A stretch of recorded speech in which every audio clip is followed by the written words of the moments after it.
Hello, everyone. We are live. Welcome to Cannabis Mom Boss. I am your host, Jenny Blaze, and we are here today to talk about how I got started on social media with a completely new career in a very new and somewhat controversial industry, the cannabis industry. And I'll talk to you about how you or anyone can get started with a side hustle or a new business on social media, or maybe scale your existing business by utilizing social media, or maybe you're already on social media and you're looking for a refresher or maybe a different look or perspective. So I'm here to do all that for you. I just want to go and check and make sure that my audio is working. I believe it is.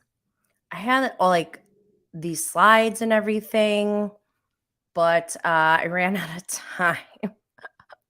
So if you are interested, you can email me after the show and I'll send it to you. But there's only like one graphic and I'm going to walk through it towards the end of this show. But before I move on, I want to make sure to remind you to subscribe and turn on notifications for my YouTube channel. We are live for Cannabis Mom Boss every Thursday at 1 p.m. Eastern, unless there's like a holiday or something. But this is where I'm sharing my life as a mom, a medical marijuana patient, and digital entrepreneur / content creator / podcast host / all these things.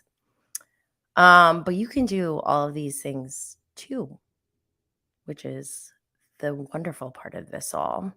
I have a 2023 Cannabis Mom Boss Manifestation Workshop that I will be launching soon. Make sure you sign up at cannabismomboss.com. We're going to be setting ourselves up for success for the year 2023. And it's so weird that we're even talking about 2023. I mean, I'm still in this mindset of 2020 is going to be my year. Look how that turned out. I know I'm not the only one either. But we all know that didn't go as planned because of COVID. And every year we keep saying, this is the year 2020, 2021, 2022. But maybe, just maybe, if we manifest hard enough, 2023 is going to be our year. That's right. I am manifesting that shit.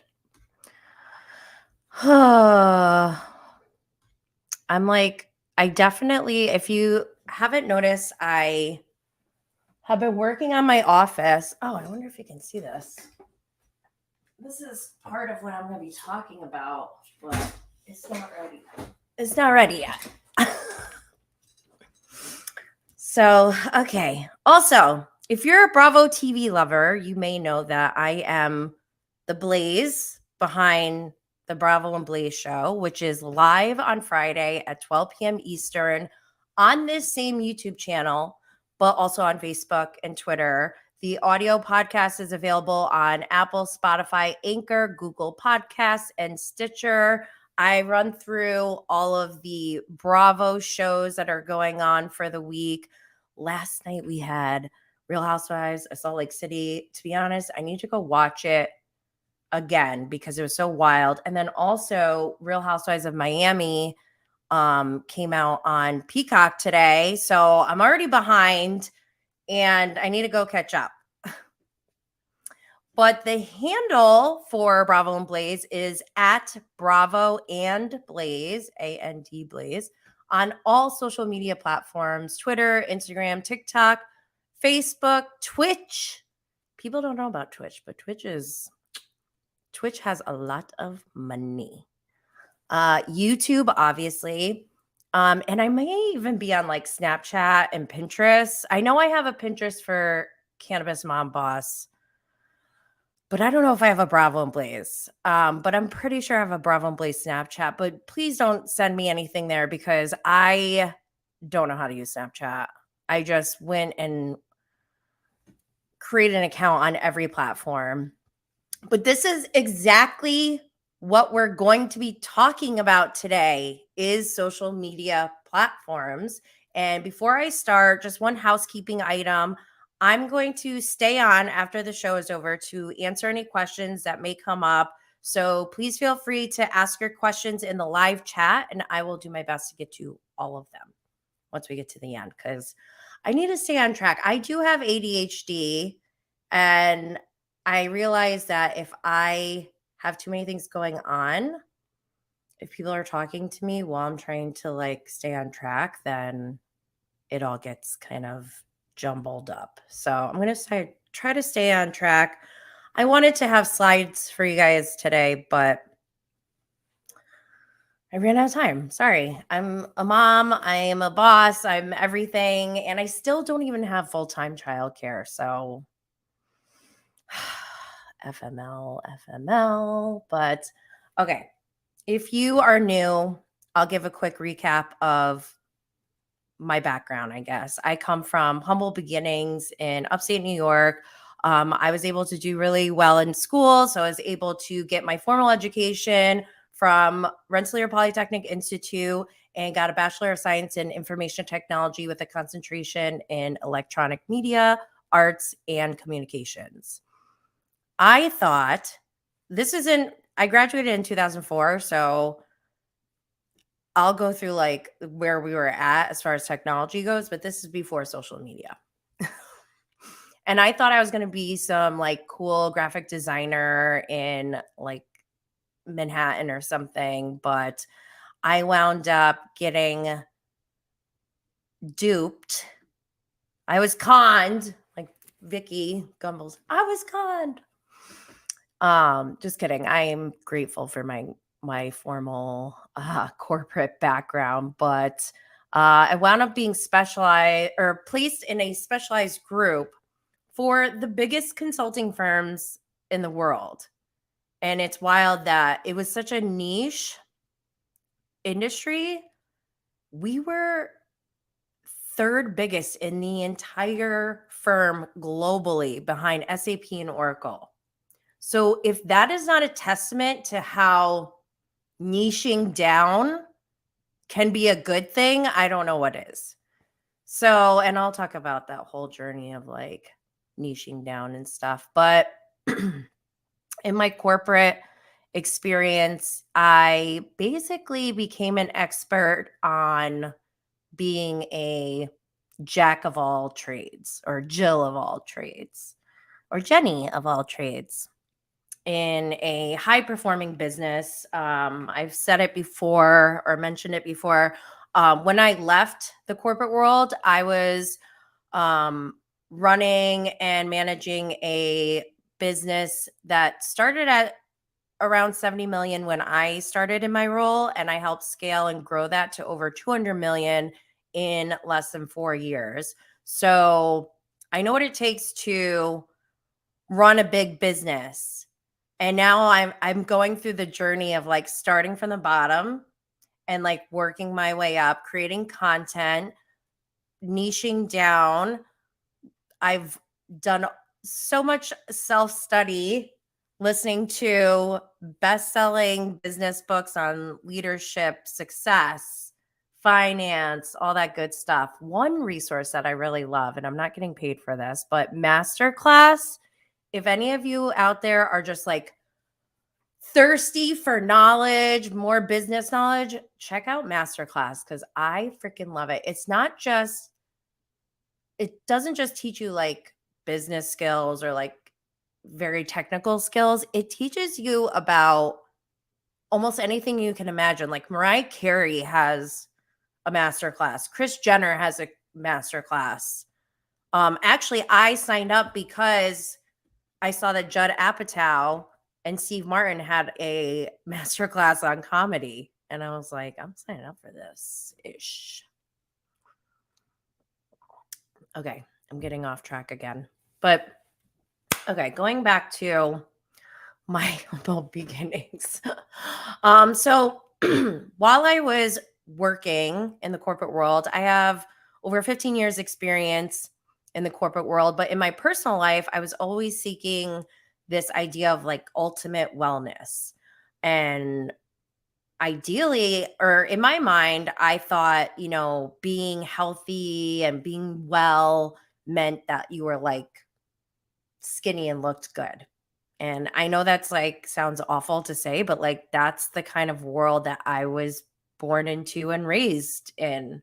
Like there was no such thing as body shaming back then. It was like expected that you would be body shamed pretty much. And everywhere you go on media is like models are super skinny and like you only see one version of what a female looks like. And, times have changed a lot. But what I did was I wound up in my personal time studying nutrition and wellness entrepreneurship at the Institute of Integrative Nutrition.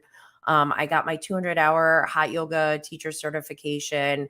That was really great for me to figure out, like what it meant for me personally, to have my own ultimate wellness, but I wasn't actually executing on that.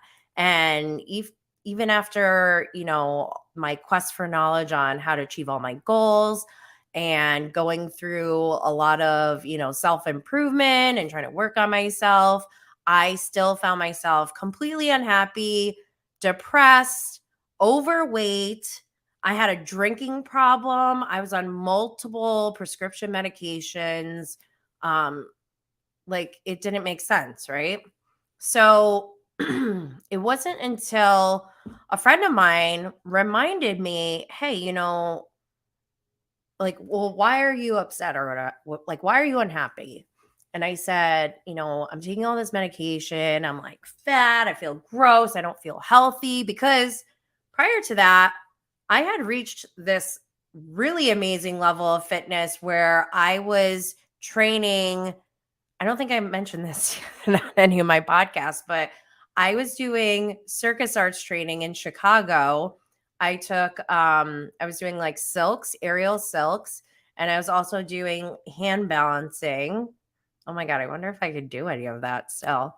But yeah, so being like overweight and everything and going through nutrition and wellness entrepreneurship and this formal education, you would think, okay, I know what the answer is, but I'm not able to execute it. What is stopping me? And so I started to just try to like peel back the layers. And I was like, okay, well, one thing I know is, okay, I'm depressed. And I know that a lot of it has to do with my back pain. So since I started having children, my lower back has never felt right. And even like there's some days where I don't really like lose feeling so much. I actually would prefer that I lose feeling other than what happens. Like sometimes I must be like misaligned, something's going on because there will be days where I have radiating pain going down my legs and it's like I just cannot get comfortable no matter what I do. And so I realized, that pain was really starting to bring me down, like mentally. And so I was like, let me try maybe, like, who knows?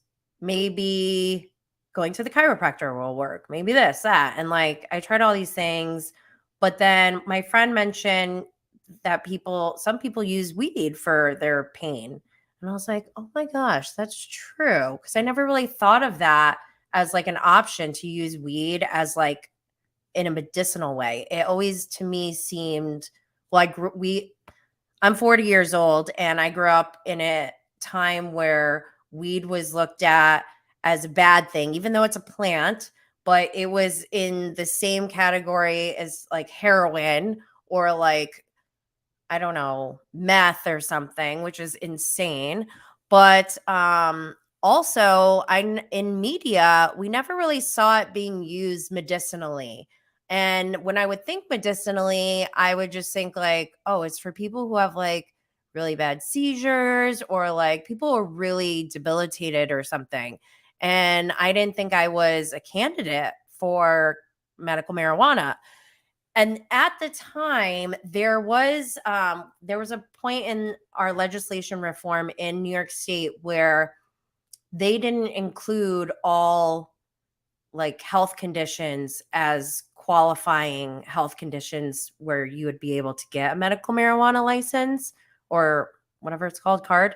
Um, but that year, I think, is the first year they opened it up to chronic pain. And so I went through the process of getting my card and experimenting by microdosing. And I never really knew about microdosing either. But essentially, instead of like smoking a huge blunt or trying to rip huge bong rips, I would literally um, smoke, like take a puff or two, go return to whatever I had to do and be fine but feel better. And then, 2 or 3 hours later, maybe go take one or two puffs again and then return to what I was doing. So through doing that, I was journaling like every single day, what time I was taking it, how much, how I was feeling, everything, what the strain was, did I notice a difference in the morning, and even my eating habits, did it make me hungry? Did I feel, like tired or whatever? And those things, just doing that helped me to slowly wean off of all of my prescription medication within, I think it was maybe like 6 to 9 months. But I was able to get off everything and was just living this new life, this new lifestyle of, I also quit drinking at the time. So I was losing weight. I was exercising. I was happier. I was just in a better mood all the time. And I did not have any negative side effects. And I'm not telling this story so that people think like, oh, she thinks you should just go try weed or whatever. Like, no, that's not the case at all. I don't think it's for everyone. But just like, someone, it's just like with almost any medication, like some things work for some people. For example, I'm always drinking like tea. Okay. Some would say caffeine is a drug. I think it's a drug because I saw my mother growing up who was addicted to coffee and how she turned into a monster whenever she didn't have her coffee. So I always stayed away from coffee, but also I noticed coffee messes with my stomach. And sometimes, like, it does a reverse. Like, I will fall asleep after a cup of coffee. And other times, like, it'll make me want to vomit. Like, I just don't feel good. So I drink tea instead. That works for me. I love it. And it's just like that. The same thing with weed, cannabis. There's different strains, there's different, I don't know, your body is different. What works for one person may not work for someone else. Whatever. I'm getting sidetracked again. I'm going to move on. But essentially, that's my story. I was still working. I had gotten to a place personally where, finding passion in my work was becoming something that was more of a necessity than ever. That was one part in my life that I haven't really fulfilled until now, really, since I left my job and I'm doing this. Like, this is, if you look at my background, what I studied, this is completely in line with what I'm doing now. And it's weird because back then we didn't know all this was available to us. And it is available to all of us. And I want to help teach people how to increase their technical literacy, but also, well, I want to help people increase their technical literacy so that they can apply it to their entrepreneurship, which therefore increases their financial literacy and wealth long term. So for me, I know living an inauthentic life is what makes me depressed. Living for the next paycheck or the next bonus or even the next YSL heels that are on back order or very hard to find. Like, it didn't matter to me how many nice things that I had, because I had a really great salary and a lot of people were like, this is crazy, you can't leave. And I'm like, I am not fulfilled. They're like, but you make good money. I'm like, so do porn stars. Like, that doesn't mean you should do porn. Like, I knew that being a good person, being authentic to myself, and finding my passion that serves a greater purpose that's bigger than myself is what is important to me. I need to be doing that every single day. And so I feel that I know for me personally, I need to build a lifestyle that fits those needs in my life. But also, by doing that, I can create a lifestyle where my financial situation suits the day-to-day life that I want to live. Because don't forget, money is relative. My house in another state could be half the price, but in maybe another state, if it's in another location, could be double the price of what my house costs. So you need to remember that if you're not financially literate, I have a ton of resources I can give you all, but learning about the value of like real estate, appreciation, depreciation, I think that's how you say it. But just essentially knowing how to make your money work for you is really having financial literacy. And once you have that, then you do have financial freedom, regardless of what your net worth is. I truly believe that. So, going back to where I was at that point in my life, I also, because of my education, I just think technology and what it's done to our culture and society is wild. Like, I know the power of technology. I know what technology enables us to do. And social media has proven its power. And therefore, for me, I feel that social media is really lifting the constraints of being a mother and being a woman or being a, minority. I don't think I'm supposed to say that word. Whatever, underserved. If you're that 9 to 5 life in the corporate world is not suited for us. And I believe our culture is shifting to a more personalized world where, as technology capabilities increase, like the more we're able to do because of technology, things become more streamlined, right? Like we lose factory jobs because machines can do it for us now at a faster rate. And, we can do things much quicker than we ever have before. So now we find, if we're able to get more customized and personalized connections through a product, like finding the right hair product or finding a super rare antique collectible that exists, but you wouldn't physically be able to go look for, like even if you had all the time in the world, like technology enables us to find these things or find even an education. The things that I'm telling you all right now is all the good stuff that you can get at training in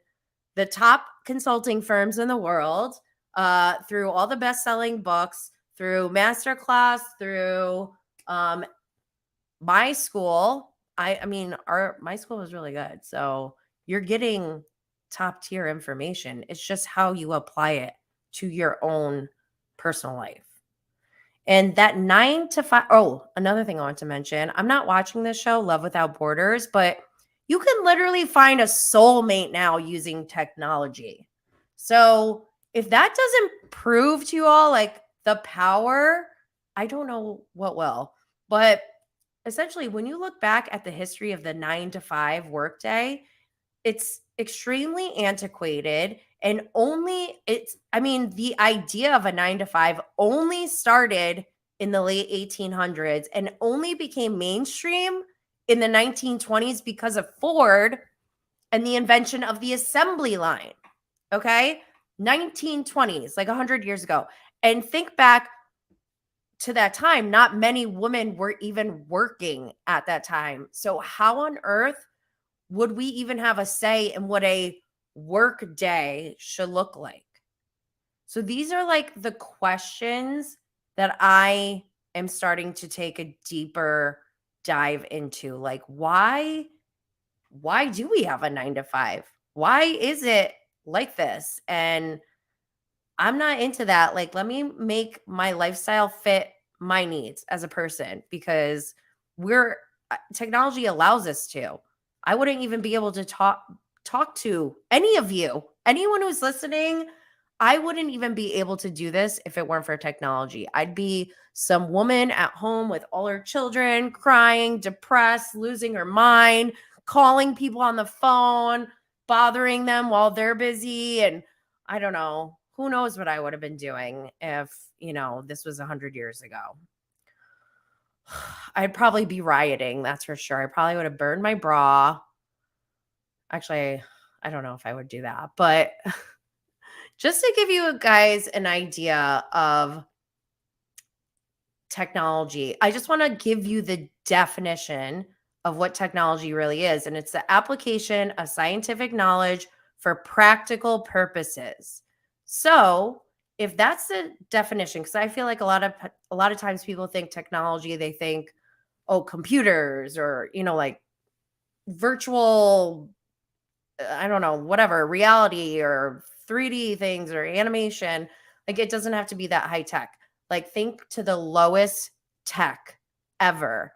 And that goes back to 3.3 million years ago when we had our first tools, like stones for knives and, like people making hammers. This is probably not what they would use, but I'm holding my AirPod case. But then think about that's 3.3 million years ago. That's a long, long time ago. Okay. 1 million years ago is apparently when fire was discovered. Okay. So they went like 2.3 million years without any advances in their technology. They were just walking around for 2.3 million years with stones and sticks. Like that was their technology. Then you fast forward a little bit to when they started farming, when agriculture started to exist. That was around 20,000 to 15,000 years ago. And I'm going off of, I should cite my sources, but I'm distracted again. So that's like, think about the timeline. The next major technology that was discovered was irrigation in 6000 BC. Then you have sailing. 2000 years goes by before they have sailing. Iron is discovered in 1200 BC. Gunpowder isn't discovered till 850. So now we're in the after Christ times, after Jesus. But 950, the year 950, the windmill was discovered. So if anyone is into like data and trends, what you will see is that there is a large spike, or I don't know which way it would go down, but the time between advancements in technology continues to get smaller and smaller. So now the mechanical, or where did I leave off? The compass was discovered in 1044. Mechanical clock, around 1250 to 1300. Printing wasn't discovered till 1455. That one is a game changer. Okay. So once you can print things and start mass producing things, you are changing the game completely, because that's when you start having like your newsies and, the little kids outside yelling, get your paper or whatever. That is when, that's basically when, that's the first media ever, right? That's the first way that people were able to reach mass amounts of people from one single person. So think about that. That was 1455. Then 1765, we have the steam engine. 1804, railways. 1807, steamboat. 1826, photography. Okay, so 1455 to 1826, what's that, like less than 400 years? They were printing things. They were able to print things, in mass amounts, but then now introduce pictures. And if any of you are like me, I know that you look through pictures as evidence, as, this is concrete proof of things. So now you're throwing that into media.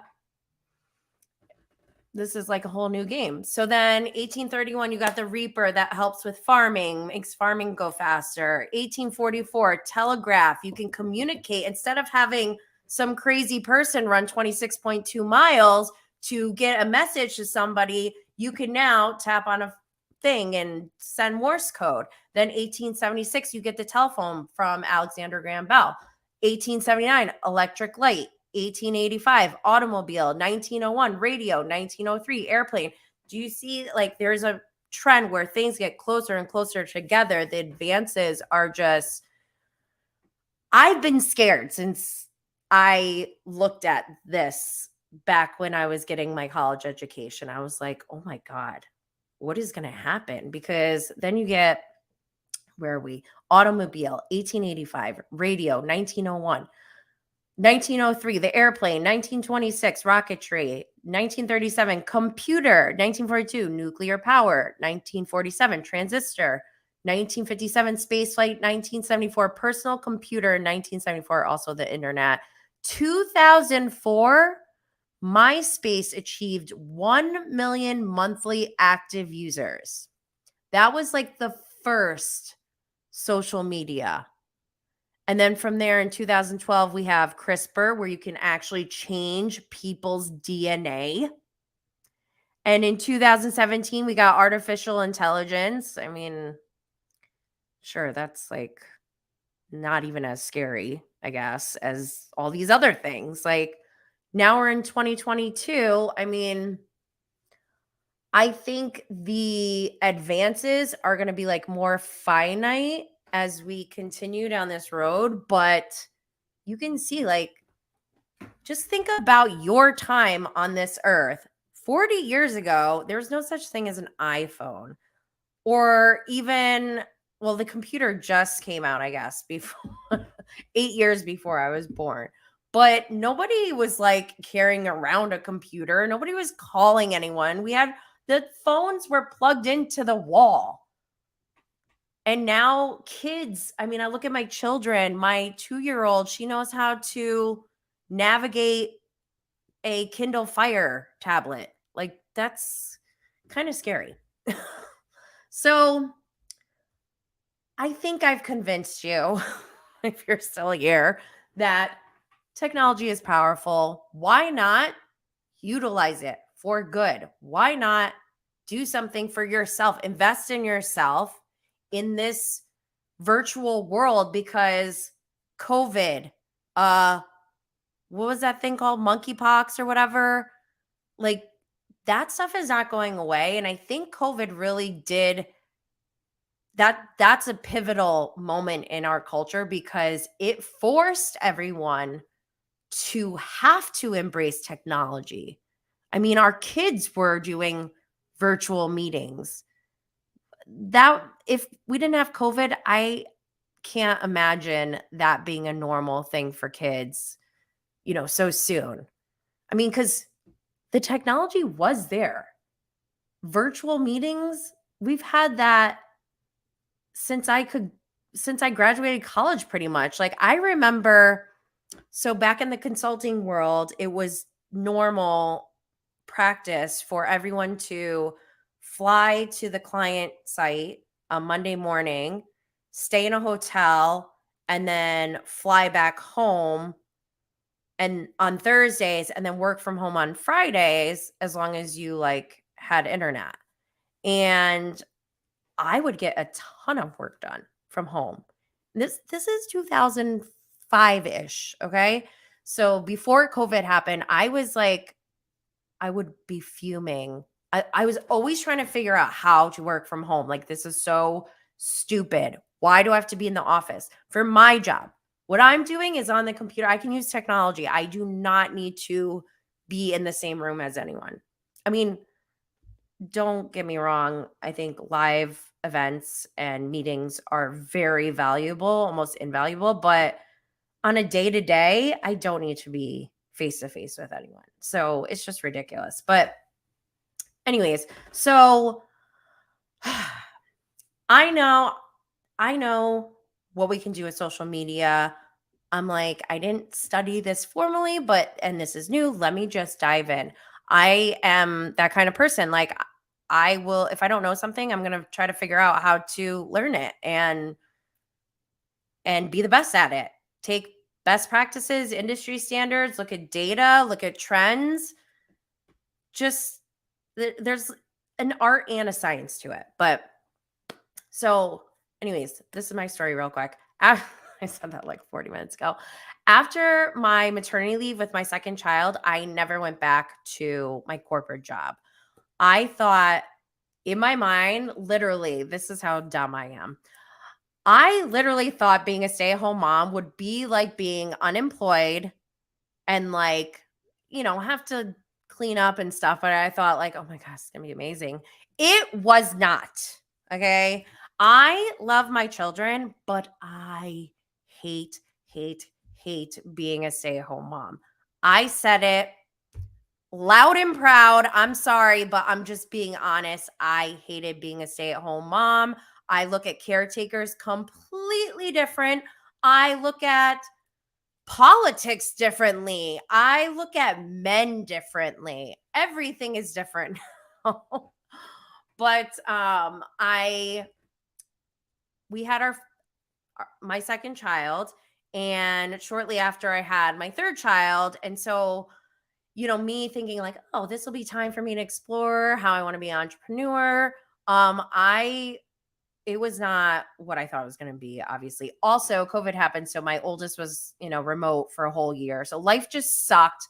There were days where I didn't talk to any other adults. There were some days when I didn't shower. It was just awful, awful, awful.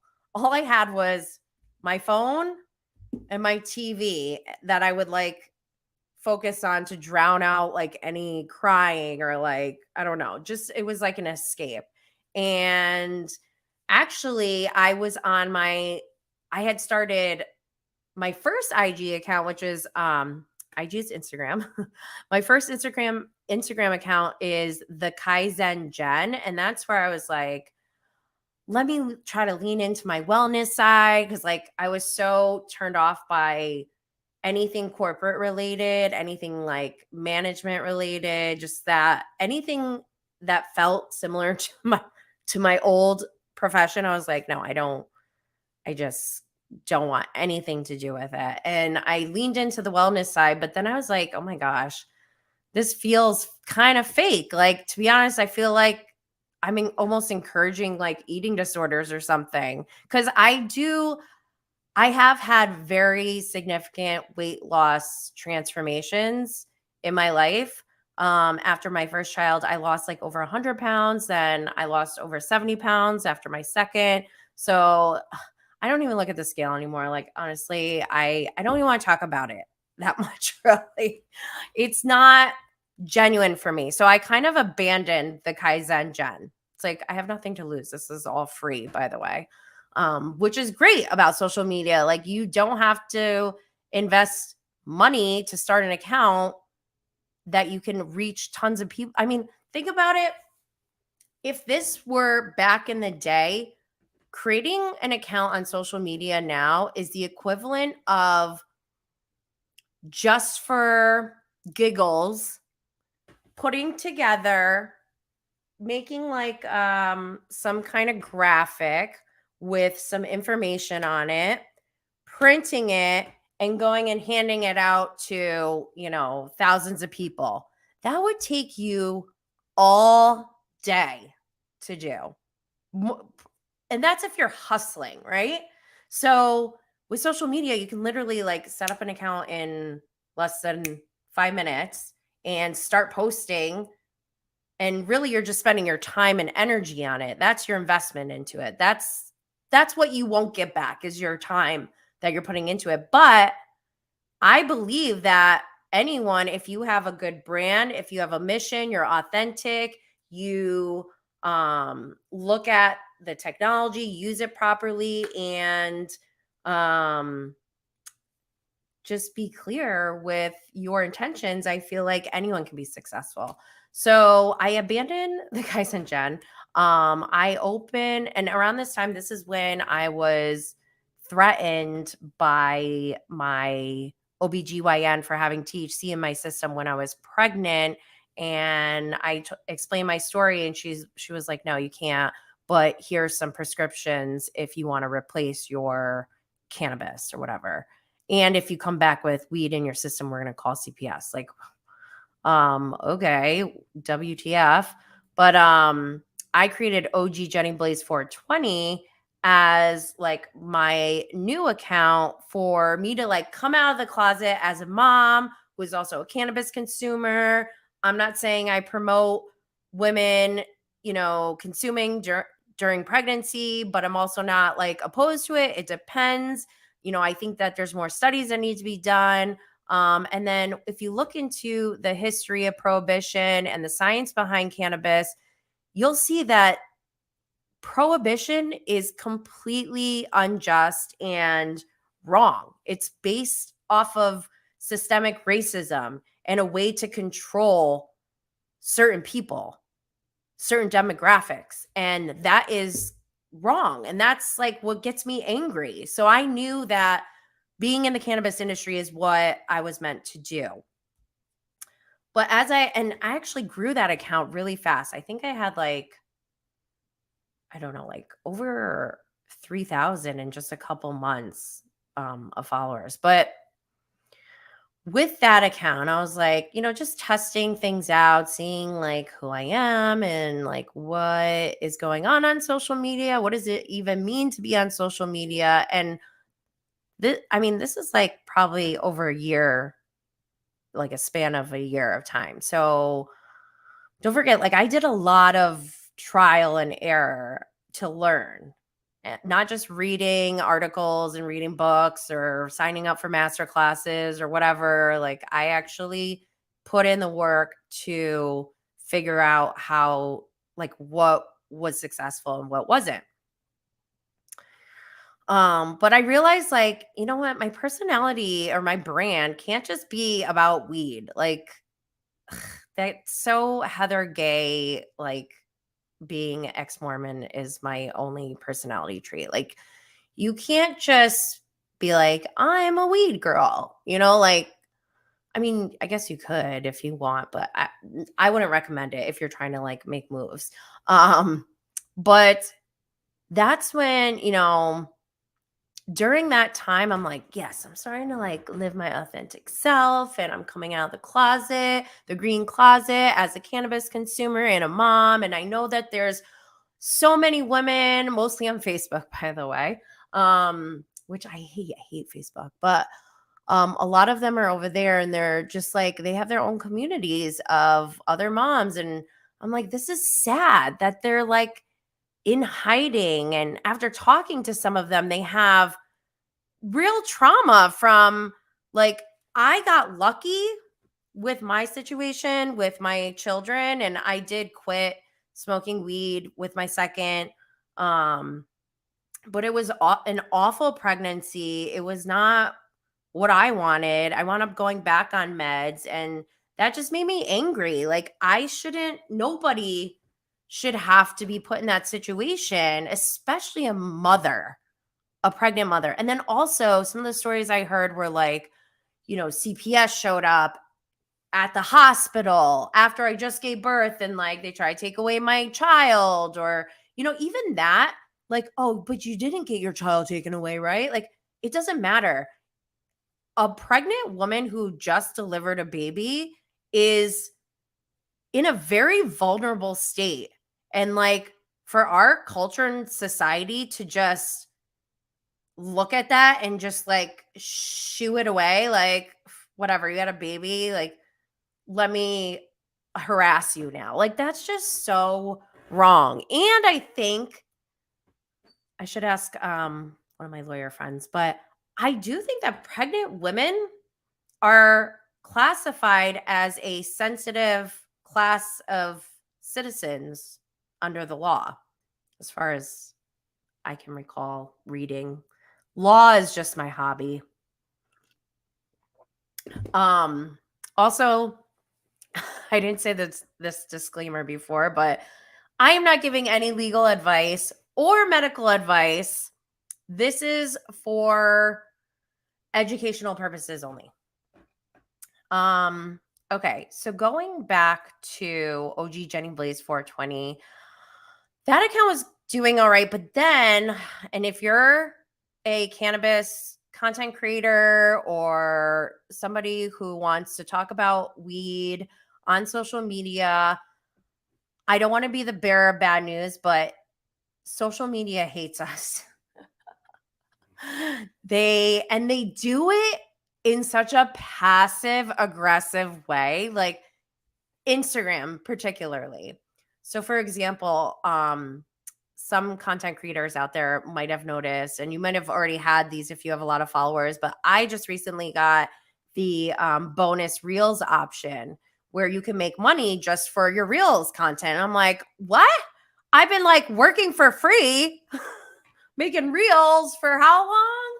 No, just kidding. But I mean, not kidding, but I'm like, okay, let me read the fine print and everything. And turns out, well, not only was it super shady saying like you can only get $10 per reel and you can only do it for 5 reels and you can only cash out if you have at least $100 in your account. It's like none of this makes sense. So basically, you want us all to work for free in the hopes of maybe getting $50, but actually never getting it because there's a condition in there that says we need $100 in there, right? So that's like dumb to begin with. But then on top of it, I looked at my screen and it said account at risk for being ineligible or something like that. And I was like, what the hell? And there were 2 offenses, I guess, under my account on Bravo and Blaze about one of them was a comment where I said something like, yeah, but he's still an ass or something like that.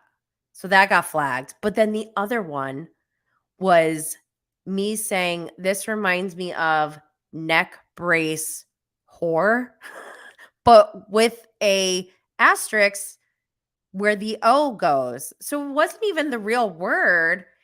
And I wasn't calling anyone that. I was referencing Ryan Murphy's Scream Queens neck brace whore played by Leah Michelle. So it's hard for me to believe that those 2 comments that got flagged from like a year ago are what's like keeping me from monetizing on Instagram right now. But anyways, there's other ways to monetize off of Instagram. So I'll get to that in a minute. But during this time at OG Jenny Blaze, having this situation, one day I checked and like you couldn't search on my name. People kept telling me like, oh, I don't know, I can't find your account. And I was like, what? Why can't you find my account? Turns out the passive aggressive stuff, try not to swear, that Instagram did was like they removed my account from anyone searching on it. And so that's when I was like, F this. I spent like 6 months on this account, put in a lot of work, and this is how they do me. Like, no, I was so mad. And I was like, but I'm not going to stop talking about weed. So I need to figure out a new way. And this was right around the same time where I was like, oh my God, okay, I'm coming out of the green closet. But then I had this realization when COVID happened, like, oh my God, reality TV brings me joy. And I had a deep, deep shame about that for a long time and I went back to the root of the problem, like, dissecting, peeling back the layers. And I realized it was confirmed when it actually happened, but it was my father who, for one, he's the one who got me on reality TV. He watches all the Judge Judy judge shows out there, like clockwork, okay? But he also talks so much smack about reality TV. Like he's just very like stuck up about it or whatever. And so for me, hearing this growing up, since I've been watching Bravo since like Project Runway, Queer Eye for the Straight Guy days, like before Housewives, and I haven't been as diligent as I am now. Like I watch every show that's on Bravo now, but I watched a lot of Bravo, and not just Bravo, other reality shows too. Um, like for the last 2 decades, like more than that. So, and it brings me joy. And I remember thinking like, why do I have shame about this? Like reality TV is like the study of psychology, sociology, and anthropology all rolled up into one. And I am fascinated, like on so many different levels and dynamics. I would say it's similar to my addiction to true crime. Like, what on earth caused such tragic events? And I need to know the thought process behind everything because I like to be proactive and make sure that if I'm ever in a situation where somebody is acting weird, I know to protect myself. Maybe that's a little going too far. I don't know. You other true crime addicts, I'm sure you know. But then I also remembered, wow, when my phone was plugged into the wall back in the day, I remember being younger than my oldest daughter now. I was in 7th grade. And I used to talk to my friend Russ Hazen on the phone like every day, all day after school. Like, had to sit on the kitchen countertop because the cord wasn't long enough and like whatever. We would talk about TV and movies all the time. And at that time, Siskel and Ebert were like the big TV reviewers, like the thumbs up, thumbs down thing. And we used to talk as if we were like Siskel and Ebert. And I remember thinking, like, oh my gosh, I would love to be Siskel and Ebert. Like, I just remember that thought when I was young, but then also thinking, like, that's impossible. Like, I don't, like, how could I ever even do that? Fast forward this year, my podcast reached number 8 in the top 100 indie TV reviews chart. So it isn't that far off. And these are like childhood things that brought me joy. And I just like remember like having this aha moment of like, I am in the closet about loving reality TV. I'm in the closet about being Jenny Blaze. That's where Bravo and Blaze was born, pretty much. And, the focus was on Bravo content because Bravo has a huge community. Like, there's so many people that are brought together by Bravo. It's like basically niching down, right? Like, we're a community of like-minded people. And we're not just that though. Like, we have other things that we like. And that's where like networking and, working with others, collaborating, that's like the art, that's the beauty, that's what's really going to like push things in a different direction in your business. So what I did was, before I actually started Bravo and Blaze, I was using my OG Jenny Blaze 420 Twitter account to live tweet during shows because I was like, oh my gosh, I'm leaning into this and I love everyone here. Like, I'm here reporting for duty. And I realized, like, okay, this is kind of weird because my account name is OG Jenny Blaze 420. So that's when I created Bravo and Blaze on everything, like every single platform. I purchased the domain. You can check out last week's episode where I talk about what to do after you buy a domain.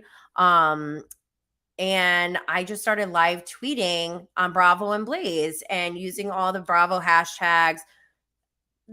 They're like, some of these people are like some of my best friends now. I just love this community. And yeah, there's always some people who are like extreme or whatever.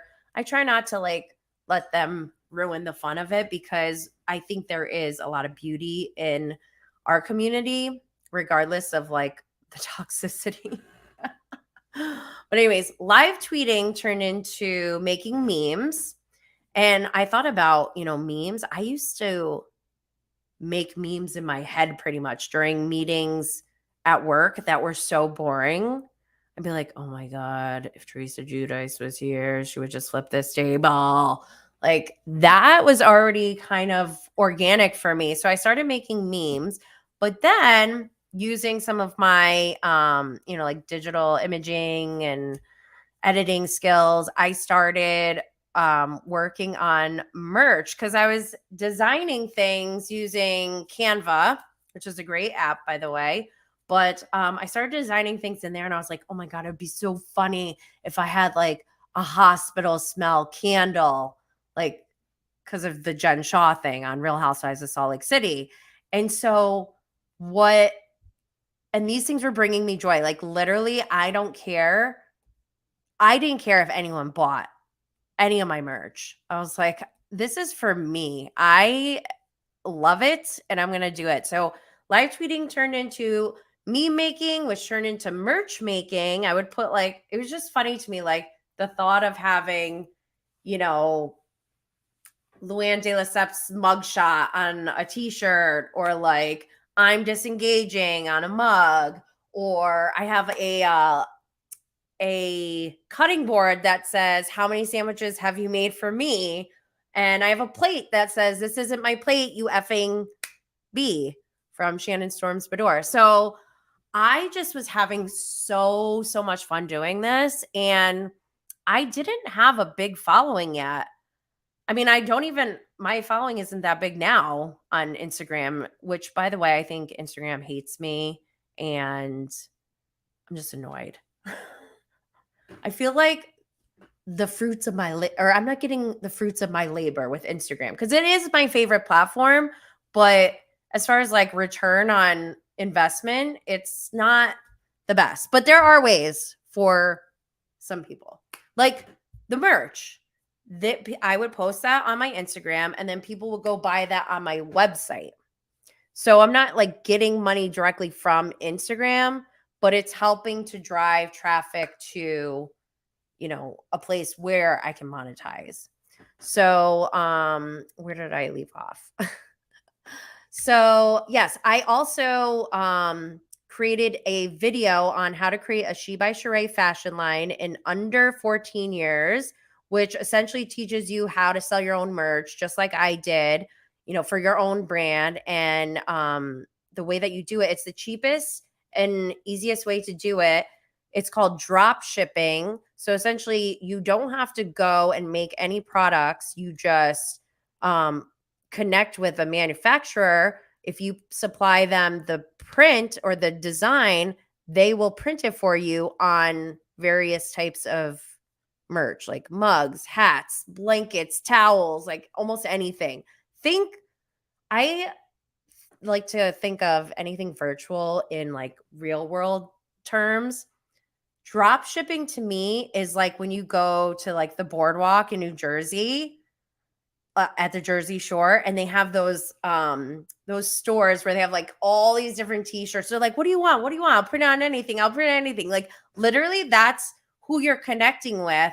You're just giving them, I mean, not that exact, like it's usually a bigger facility and there's tons of them out there, but you're essentially selling your design through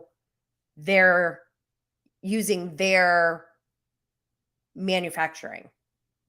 I hope that makes sense. Anyways, okay, so all of this is like in less than a year where I started selling merch. And then I started my podcast the first week of this year, 2022.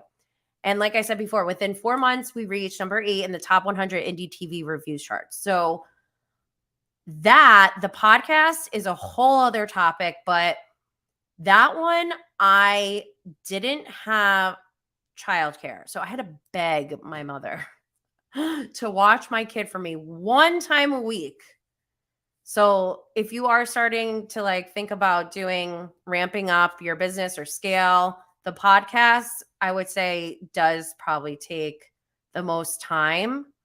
But you can still use social media to help with, drive sales and monetize in other ways. So once we hit number 8, like it's just been a big whirlwind. I started Cannabis Mom Boss. I met and interviewed Redman, the Funk Dr. Spock. Hello. Anyone know Method Man? Johnny Blaze? Jenny Blaze, where do you think that came from? What else? I went to BravoCon. I met Andy Cohen. I would have never, if I kept going on that route that I was going in my career before, when the hell would I have met Andy Cohen? When would I have interviewed Dr. Contessa Metcalf from Married to Medicine, or Andrea Denver, supermodel? Like, you can't compare that. Like, just so many amazing things are happening, and I have no regrets. Is it easy? No. But if you're willing to work hard and think strategically and really like get into a mindset where you really know yourself, who your audience is, and how you serve them, I think anyone can be successful. And also I'm part of these other groups like Boss Babe and other like master classes and masterminds. A lot of these people don't have that many followers. Like, I heard one story of a girl, she had like 300 something followers on Instagram, and she made like $20,000 in like 1 month or something through a service that she provided. Like, that's power in technology. It exists. But anyways, okay, so I already took up a full hour, but I'm going to keep going because I did have this graphic that I wanted to share. Actually, I wonder if I can share it on here. Can I share screen, window, share? I did it. Wait, how do you make this bigger and make this go away? I know there's a way to make this full screen. Okay, whatever. Okay, so I have this graphic, which if anyone is interested, you can email me, send me a message, and I will send you a copy of this, because this is, I think, a really good starting point for anyone who wants to, here, let me blow this up bigger. This is a good starting point for anyone who hasn't created a social media account at all, or maybe you want to start a new one. So in this table that I have, and this is also a podcast, so you could be listening on Spotify, but I have all the like basic features of Twitter, Instagram, and YouTube in a table format, so or like a matrix, I guess you could say, where I go through the differences in each of these social media platforms. So things like the handle in Twitter, you can only have 15 characters. That could potentially change things for some people in their business. Like if you have how many, like Cannabis Mom Boss, 1, 2, I have exactly 15. So if it was the Cannabis Mom Boss, then I would have to like figure out something else because you want your handle to be consistent wherever you go, right? And also, I still stand by my philosophy of always owning your own domain because keep in mind, you can get kicked off of any social media platform and lose all of your content. As soon as you upload any content to any social media platform, they own it. Okay. So, my best advice for anyone who's out there creating a digital empire, make sure you always own your own stuff. And it's not to say that you can't share stuff, but like you don't want to put all your stuff on social media and not have your own version of it. Because once they get rid of it, then it's gone. Profile picture. So there is obviously a profile picture for each platform, but then they have like on their account pages, it's a little different. Instagram has an avatar. I don't use that. I don't even know what it's for. I don't know if it has any benefits. But on Twitter, there's like a banner image. And then same with YouTube, there's a banner image. But also, if you go into your account settings and your studio, they have a video watermark. There's like really cool features on YouTube that I think if you know about, which I'm still learning, but I'll share everything I learn. Some of these things are really cool because as your watermark stays up there, somebody can go up and click at any point to go to your channel. Also, it's just good for branding, right?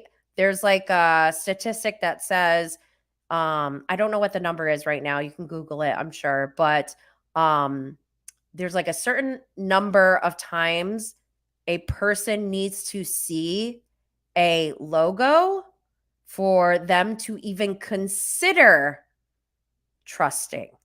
So it's like not even if they get to know your logo, that doesn't mean they trust you yet. So like you're constantly going through like phases. Like none of this is immediate like, oh, here's the secret. Like there's nothing like that. This is all hard work.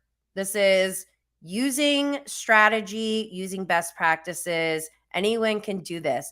And in my consulting days, these things that I'm talking about right now to you all, this document that I put together that I spent time on, my clients were charged $500 plus per hour for my time. So what you're getting is the best of the best. Like it may not be like the prettiest because I'm not like a graphic artist, but all this stuff, all the knowledge that I have that I've built up, I'm sharing it with you.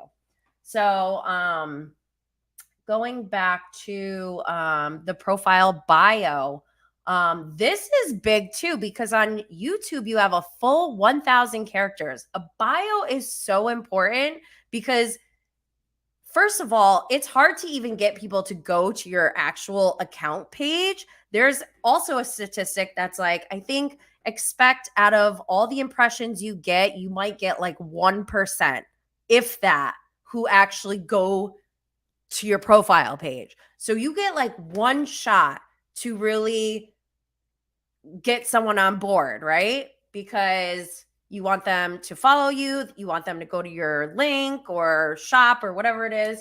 So that 1,000 characters needs to be very, it needs to be very well put together. It needs to have, who you are, who you serve, those kinds of things. And that's like I could do a whole other episode on just that. But also on Twitter and Instagram, you only have 150 or 160 characters for your bio. Again, that's why it's really important when you have platforms with smaller form fields, you need to maximize all your real estate. Like, don't waste time with, frivolous things. Like this is where it counts. You probably have seen if you're on Instagram or Twitter, there's only one spot available for your URL or website. And a lot of times people will get like a link tree and then that's all great. There's different types of link trees. There's Linktree, there's Link Pop, but then also sometimes if that is not designed properly, it can actually overwhelm people. So I don't like to give advice on the link tree because I don't know enough about it to say whether or not like what the best practices are. That's something that I will definitely be exploring in the future. But what I love about YouTube is that you get 14 spots, 14 URLs, 14 different ways for your viewers to take action and do something off of YouTube. And I am partial to YouTube, I'll tell you at the end, but I think that's amazing. 14 spots, that's awesome. The downside of YouTube, there's no direct message or group chat. You only can talk in the comments pretty much. And I don't like that because I really like having one-on-one interaction with anyone that I'm talking to. I just feel like I'm comfortable talking to anyone. So like one-on-one feels easiest for me and feels I actually get I get excited if somebody messages me because I'm like, oh my gosh, somebody actually like has some kind of interest. Because when you're doing this, and I've been doing this for some years now, you'll see like you can get millions and millions and millions of viewers, but only a percentage of that, a fraction of that, actually converts into somebody who's going to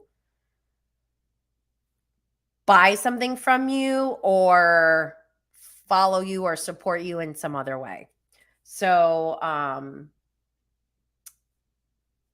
yeah, where did I leave off? Okay, so in Twitter and in Instagram, you can do direct messaging, you do group chats. There's also some settings where you can like change your chat feature, I guess. And then this is important. So for each post on Twitter, you only have 280 characters. Again, real estate is important when it comes to Twitter. So these are the types of things you need to consider when you're making your own business because everyone's business is totally different and unique. What works for some people does not work for everyone. But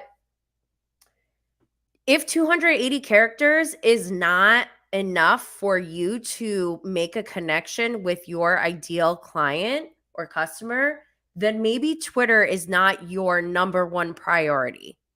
That's just an example. I'm not saying that's a rule of thumb.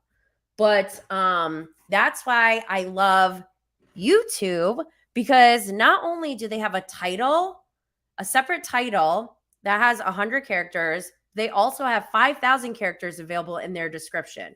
Instagram's like in the middle, 2,200. But the thing with YouTube is Google is the number one website visited in the world. Second to that is YouTube, and it is owned by Google. And Google is number one. Why? Because it has the best search engine capabilities. And that search engine applies to YouTube as well. Google doesn't go and look in, it does look at Twitter actually, but I don't think it looks in captions on Instagram. I'll have to double check that one, but you're able to reach more people using YouTube. Just saying. That's my opinion. So then, and you might see a pattern here like, wait, why is there a difference? Like they all can do pretty much the same things, or some of them have different features turned on, some have different features turned off. Like that's the thing about social media. Any platform can start a new social, like I can start Jenny Blaze social media, the platform, whatever. And I can pick and choose what kind of features I want. That the features, like interestingly, it impacts the way that people use these platforms because you have totally different audiences on these platforms. Like the way I describe Instagram and Twitter is like Instagram is like when you're business casual and like you don't want to be inappropriate in front of your coworkers. And so, but like maybe sometimes you're a little cheeky, but nothing too carried away. And that's how like Instagram is. It's like your work after work happy hour, right? You got your best foot forward. Twitter is like the after party where you go to when you're drunk and no one cares what you look like, who you're with, who you know. Literally, it's just whatever goes. And those dynamics change who you're talking to. Because when you're running a business and you want to reach your customers or clients, you need to have some kind of emotional connection with them.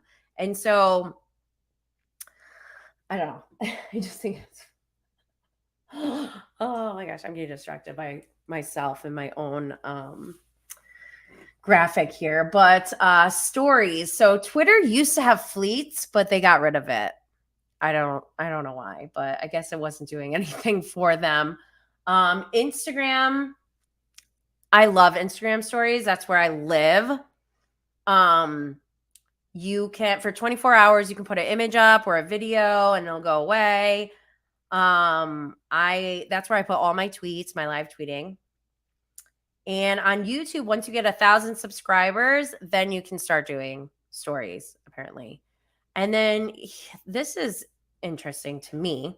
The difference between Twitter, Instagram, and YouTube as far as short form video.